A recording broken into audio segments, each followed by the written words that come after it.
select করে লাগালো আপনার সফটওয়্যার রুলার লাগাবো ঠিক আছে রুলার ব্রেক করে কিনে আনিলে আমি পরে এই রুলার বোথ সাইডে এরো সিম্বল আছে ঠিক আছে বোথ সাইড এরো সিম্বল এই এরো সিম্বল থেকে ব্রেক করলে আপনার রুলার লেন্থ কম বেশি করে দেবে ঠিক আছে এটা রুলার দিয়ে কি মানে লাইন লাগাবো পেন সিলেক্ট করিলো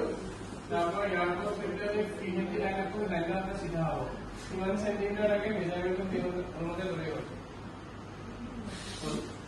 এতিয়া আপৰ পাৰপেন্ডিকুলাৰ লাইন দিব লাগে এটা কি হবে স্কেলটা ৰোটেট কৰিব লাগিব ৰোটেট কৰিবলৈ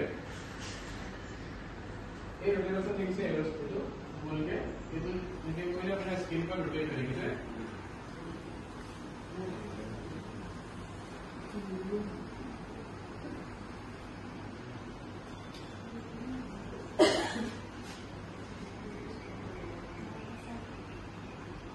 মই স্কেলৰ নাম কৈ গ'ল এতিয়া স্কেলটো কাটিব লগা থাকে এই এক সিম্বল লিখছে ক্রস